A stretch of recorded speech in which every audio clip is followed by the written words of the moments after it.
Mainly جو میرا purpose of coming to politics is mainly کہ جی مجھے چائلڈ جو کہ بچہ ہمارا کیونکہ ہیوج بلج ہے ہمارا ڈاکٹر صاحبہ یوتھ کا، اور وہ ڈائریکشن لیس نظر آتا ہے، اور وہاں کام کرنا چاہتی ہوں جہاں پر بیسکلی بچوں کی آپ بیسک ایجوکیشن یا گروتھ یا تربیت اسٹارٹ. مجھے ڈر ہے اس بات کا، اس وقت کا، کہ کہیں ایسا نہ ہو کہ ہم جیسے والدین سوچنے پہ مجبور ہو جائیں کہ ہمیں اپنی بچیوں کو یونیورسٹیز میں بھیجنا بھی چاہیے ہے. ان کا رائٹ ہے کہ وہ ایک سیف انوائرمنٹ کے اندر اپنی تعلیم کو کنٹینیو کر سکیں. یہ چوائس نہیں ہے کہ وہ گھر بیٹھ جائیں اس لیے کہ وہاں پر بھیڑیے بیٹھے ہیں. ڈاکٹر صاحبہ سندھ کے اندر ہماری تمام universities are seriously on stack.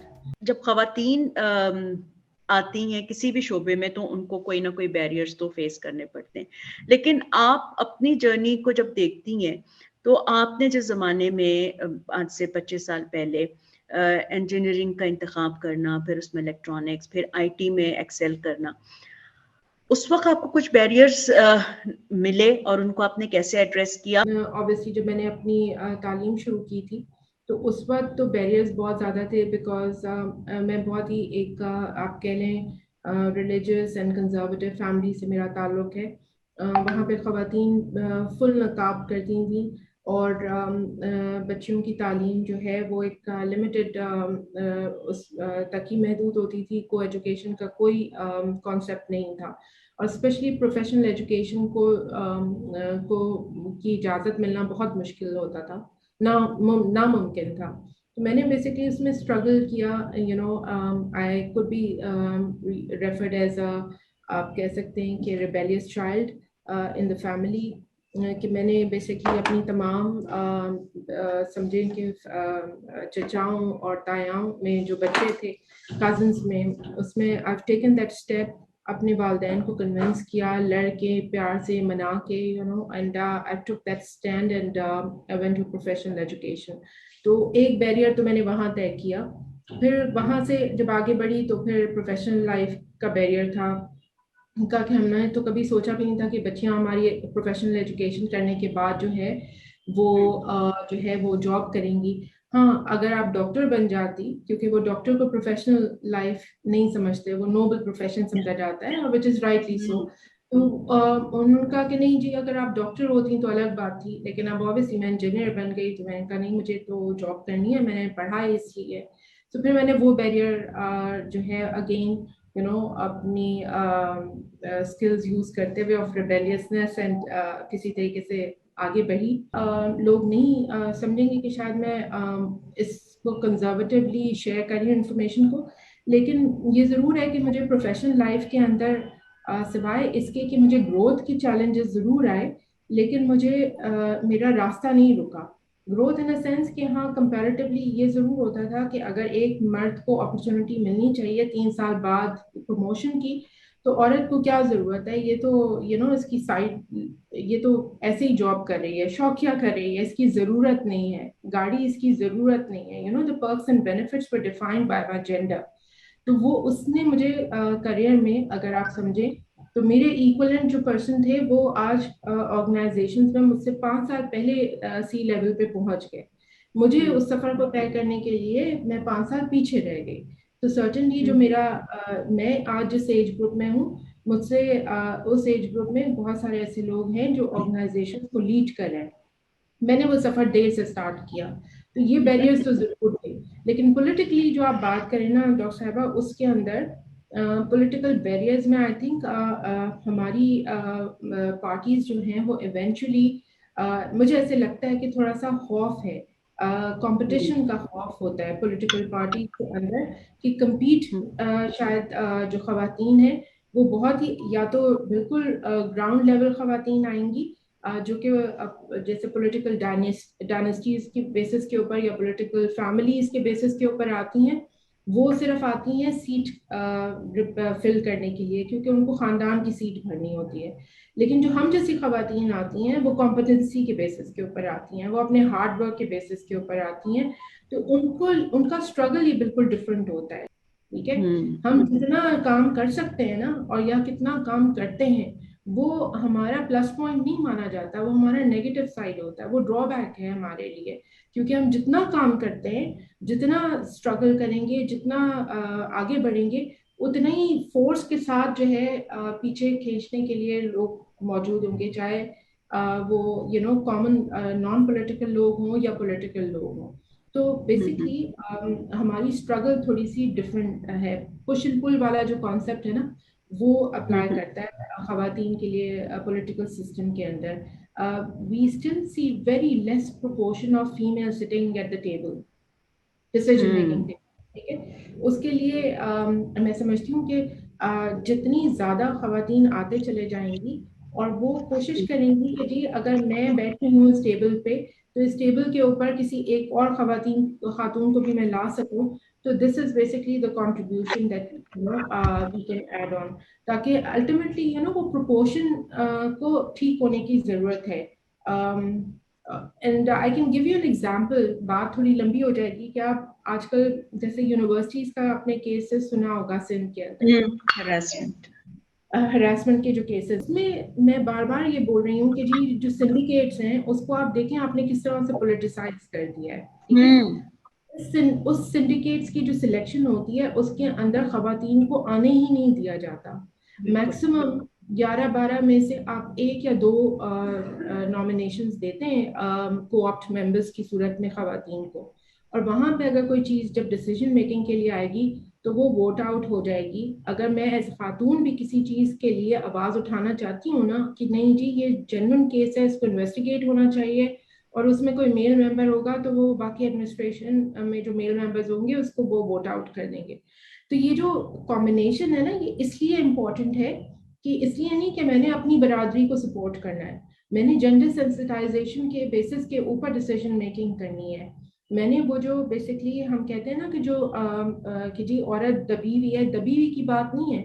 ہم یہ کہہ رہے ہیں کہ یار 4 مہینے پہلے ایک کیس آپ کے پاس آیا ہے, آپ نے اس ایڈمنسٹریشن نے اس کو انویسٹیگیٹ کیوں نہیں کیا. اب وہ سوال اٹھانے کے لیے اگر سنڈیکیٹ بیٹھتا ہے اور اس میں ڈیسیجن ہوتا ہے کہ پرائرٹی ڈیسیجن آپ نے کس کو دینا ہے, کس چیز کو دینا ہے, اور وہ کیس پھر پارک ہو جاتا ہے اس لیے کہ صرف اس سنڈیکیٹ میں 2 عورتیں بیٹھی ہوئی ہیں ووٹ کرنے کے لیے, تو پھر کہاں سے فیصلے ہوں گے. تو اس لیے آئی تھنک بیریئرز بہت سارے, لیکن خواتین کو آنا چاہیے اور کانشیس اپروچ کے ساتھ آئیں کہ جی ہمیں بہت زیادہ ریزسٹنس ضرور ملے گی.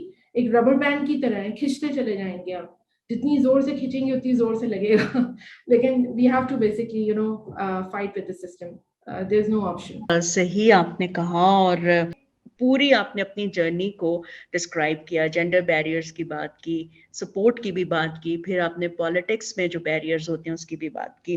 میں اپنے ویورز اور سننے والوں کو بتانا چاہ رہی ہوں کہ دیکھیں یہ ایک ایم پی اے ہیں, ایک آئی ٹی ایکسپرٹ ہیں, لیکن وہ جو آپ نے کہا نا جو گلاس سیلنگ افیکٹ, اور جو عورتوں کے ساتھ ہی ہوتا ہے کہ پروموشنز نہیں ملتی, تو وہ ابھی تک ہو رہا ہے, ابھی تک یہ ہو رہا ہے.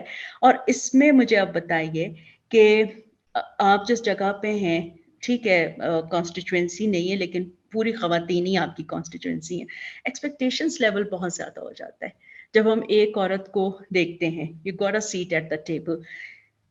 تو آپ کو کیا لگتا ہے کہ جتنا بھی ٹینیور ہے, اور انشاءاللہ آگے بھی آپ کا یہ سفر جاری رہے گا, آپ ایسا کیا کریں, یا آپ کا دل چاہتا ہے کہ یہ والی بات اگر میں منوا لوں نا تو کافی عورتوں کو امپاورڈ ہونے میں بہت آسانی ہوگی, 1, اور دوسرا لگے ہاتھوں یہ بھی بتا دیں کہ امپاورمنٹ کا اور فیمنزم کا تصور آپ کے نزدیک کیا ہے؟ میرے لیے میں یہاں سے سٹارٹ کروں گی کہ میرے لیے ایک ویمن امپاورمنٹ جو ہے وہ سٹارٹ ہوتی ہے وہاں سے جہاں سے بچی اسکول ایجوکیشن یا ایجوکیشن کا رائٹ اون کرتی ہے. بیکاز کانسٹیٹیوشن آف پاکستان بھی کہتا ہے کہ رائٹ ٹو ایجوکیشن ہے, آرٹیکل 25A کی ہم بات کرتے ہیں. پروونشل سبجیکٹ ہے ایجوکیشن کا, نو ڈاؤٹ, بٹ وہی کانسٹیٹیوشن بھی وہی پروونشل سبجیکٹ کو رائٹ ٹو ایجوکیشن میں ٹرانسلیٹ کرتا ہے at the province level as well. تو میرے لیے امپاورمنٹ وہاں سے اسٹارٹ ہوتی ہے, بیکاز اگر آپ نے کسی بھی بچی کو ایک تو پڑھا دیا, لٹریسی دے دی, ٹھیک ہے, اور پڑھائی اس لیے ضروری ہے تاکہ آپ اس کو بتا سکتے ہیں کہ ٹول دے رہے ہیں وہ فیصلے کرنے کے لیے, تاکہ وہ اتنا پڑھ کے سمجھ کے اپنے لیے بہتر فیصلے کر سکے.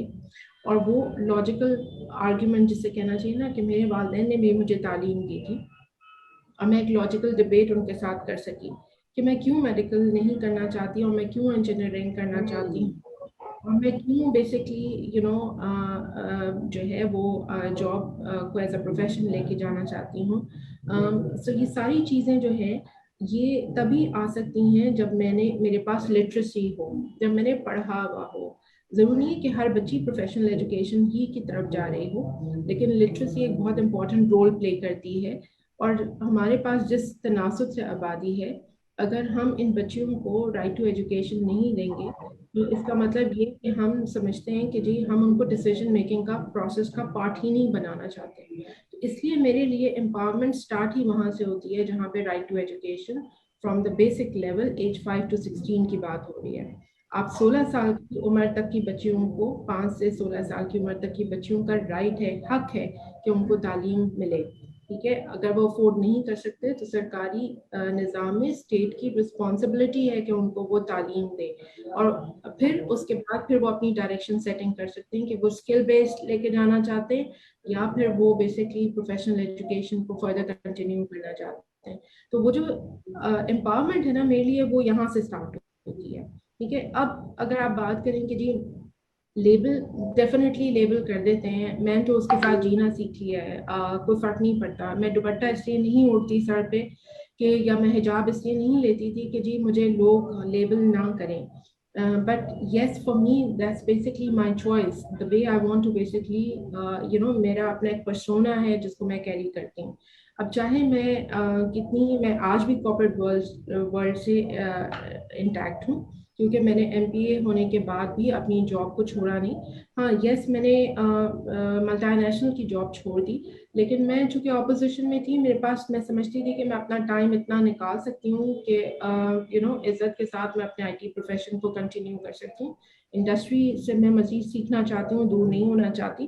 تو میں نے وہ جاب کنٹینیو رکھی ایک لوکل فرم کے اندر, اور اس فرم کے اندر میں اب C لیول کے اوپر ہوں. I am a country head of a organization. جب میں گراؤنڈ لیول پہ جاتی ہوں ڈاکٹر صاحبہ, تو وہاں پر بیسکلی میں نے جیسے بتایا کہ میں بالکل اپنے آپ کو کسی جگہ پہ, اونچی جگہ پہ بیٹھ کے بات نہیں کرتی. میں گراؤنڈ پہ, جیسے کیونکہ میرا مقصد ایجوکیشن ہے اور ایجوکیشن اینڈ پبلک اسکولز ہیں, تو میں ان علاقوں میں بھی جاتی ہوں جہاں پر بیسکلی بچے گٹر کے پانی میں کھیل رہے ہوتے ہیں. ٹھیک ہے, اور میں ان کے ساتھ بیٹھ کے کام کرتی ہوں. تو میرے لیے تو یہ میرا purpose of politics is very clear to me. I am 100% clear کہ میں نے ان بچیوں کو کے راستے کلیئر کرنے ہیں جو کہ آگے تعلیم حاصل کرنا چاہتے ہیں. میں نے اسٹیٹ کو رسپانسبل ٹھہرانا ہے کہ آپ نے ان کو رائٹ ٹو ایجوکیشن دینا ہے, وہ انوائرمنٹ دینا ہے, وہ سیٹ اپ دینا پڑے گا آپ کو, کیونکہ وہ کانسٹیٹیوشن آف پاکستان کہہ رہا ہے. وہ میری چوائس نہیں ہے, وہ گورنمنٹ کے لیے آپشن نہیں ہے. تو میرا مقصد بالکل کلیئر ہے, اور وہیں سے میں سمجھتی ہوں کہ مجھے امپاورمنٹ ڈرائیو کرنی ہے. باقی جو چیزیں ہیں اوبویسلی, جیسے میں نے آپ کو ابھی یونیورسٹی ایجوکیشن کی بات کی, میڈیکل یونیورسٹیز میں ڈاکٹر صاحبہ سندھ کے اندر ہماری تمام universities are seriously on stake. ٹھیک ہے, مجھے ڈر ہے اس بات کا, اس وقت کا, کہ کہیں ایسا نہ ہو کہ ہم جیسے والدین سوچنے پہ مجبور ہو جائیں کہ ہمیں اپنی بچیوں کو یونیورسٹیز میں بھیجنا بھی چاہیے یا نہیں. ٹھیک ہے, اس لیے ضرورت ہے کہ آج میں امپاورمنٹ کی بات نہیں کر رہی ہوں, میں ڈگنیٹی کی بات کر رہی ہوں, میں رائٹ ٹو ایجوکیشن کی بات کر رہی ہوں. میں ان کی ان کا رائٹ ہے کہ وہ ایک سیف انوائرمنٹ کے اندر اپنی تعلیم کو کنٹینیو کر سکیں. یہ چوائس نہیں ہے کہ وہ گھر بیٹھ جائیں اس لیے کہ وہاں پر بھیڑیے بیٹھے ہوئے. Right, so we have to basically fight. So that is for me an empowerment. I want to empower those women who face such incidents and want to come forward and talk about it, to basically clean that mess from these medical institutions, clean this mess from this university level. تو اس لیے میرا role مجھے بالکل clear ہے. Empowerment کی definition میرے لیے لڑکی کو انیبل کرنا, کسی بھی بچے یا بچی کو انیبل کرنا ہے کہ وہ اپنے لیے ایک انفارم ڈیسیژن لے سکے. That's for me, that is empowerment. زبردست. اور میں ضرور یہ جیسے کہتے ہیں نا کہ آن ایئر آن اسکرین تسلیم کرنا چاہوں گی کہ میں آپ سے ذاتی طور پہ کتنی زیادہ امپریس ہوں، اس لیے کہ جو لوگ مجھے جانتے ہیں ان کو پتا ہے کہ میں بالکل بھی ڈپلومیٹک لینگویج نہیں استعمال کرتی. بہت شکریہ، اور میں اس دعا اور اس خواہش اور اس جسے کہتے ہیں نا آرزو کے ساتھ اس کانورسیشن کو یہاں پہ ختم کرتی ہوں کہ پاکستان کی تمام نوجوان خواتین لڑکیوں میں وہی بغاوت اور وہی ذہانت ہو جو رابعہ اصفر نظامی کے پاس ہے. رابعہ صاحبہ آپ کا بہت شکریہ. More power to you. Thank you. Thank you doctor صاحبہ، بہت شکریہ.